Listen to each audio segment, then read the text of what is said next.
Vasco D gamma एक खोजी नाविक थे। उनका जन्म 1460 में पुर्तगाल में हुआ था।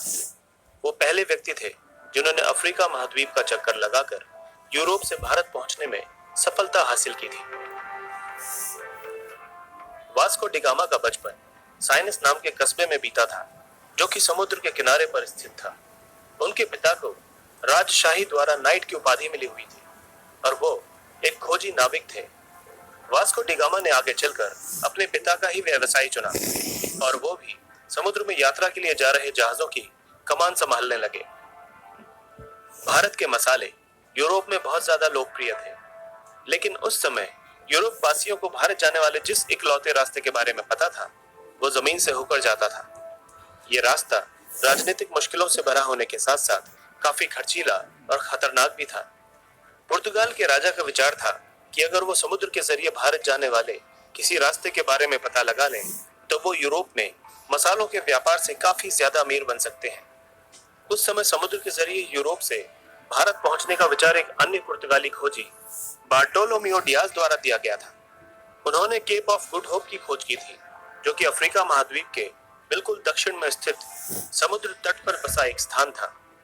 माना जाता था कि वहां से पूर्व की ओर जाने वाले जहाज भारत पहुंच सकते थे। राजा द्वारा वास्को डी गामा को कुछ जहाजों और आदमियों के साथ केप ऑफ गुड होप के रास्ते से भारत जाने वाले रास्ते को खोजने के लिए कहा गया। साथ ही उन्होंने ये भी कहा कि अगर व्यापार के नए मौके हाथ लगें तो उनके बारे में भी पता लगाएं। वास्को डी गामा 8 जुलाई 1497 को 4 समुद्री जहाजों और 170 आदमियों के साथ पुर्तगाल के तट से रवाना हुए। पहले वो दक्षिण की तरफ केप ऑफ गुड होप की ओर गए और 22 नवंबर को वहां पहुंच गए। इसके बाद वो अफ्रीका के तट के साथ साथ उत्तर की ओर बढ़े और रास्ते में व्यापारिक बंदरगाहों पर पड़ाव डालते गए। 14 अप्रैल 1498 को मालिंदी बंदरगाह पर पहुंचने पर उन्हें वहां के एक स्थानीय नाविक से भारत की ओर जाने वाली दिशा के बारे में पता चला। इसके बाद मॉनसून हवाओं की सहायता से वास्को डी गामा का खेमा भारत की ओर चल पड़ा और 20 मई 1498 को भारत के केरल राज्य के कालीकट नामक स्थान पर उन्होंने अपने कदम रखे। कालीकट को मलयालम भाषा में कोझिकोड भी कहा जाता है। इस तरह से वास्को डी गामा को भारत पहुंचने में लगभग 10 महीने का समय लगा।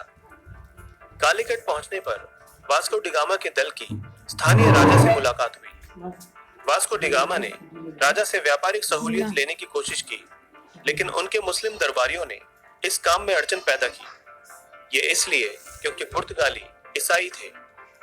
अगस्त 1498 में वास्को डी गामा ने अपने देश की ओर वापसी का रास्ता पकड़ लिया, लेकिन वापसी का ये रास्ता विपरीत मौसम की वजह से काफी खराब रहा और उनके दल के आधे से ज्यादा व्यक्ति बीमारियों की वजह से मारे गए। लेकिन देश वापस पहुंचने पर वास्को डी गामा का जोरदार स्वागत हुआ, क्योंकि उन्हें जिस काम के लिए भेजा गया था वो उन्होंने पूरा कर दिया था। बाद में उन पर कई इनामों की बरसात की गई। इसके बाद वास्को डी गामा को 2 बार और भारत जाने का मौका मिला। उन्हें भारत जाने वाले समुद्री दल का मुखिया बनाकर भेजा गया था। उनकी इन यात्राओं से पुर्तगालियों का भारत के साथ व्यापार काफी बढ़ गया था और साथ ही साथ उनकी शक्ति भी काफी बढ़ गई। तीसरी बार भारत पहुंचने के कुछ समय बाद ही वास्को डी गामा की मलेरिया की वजह से 23 दिसंबर 1524 को मृत्यु हो गई।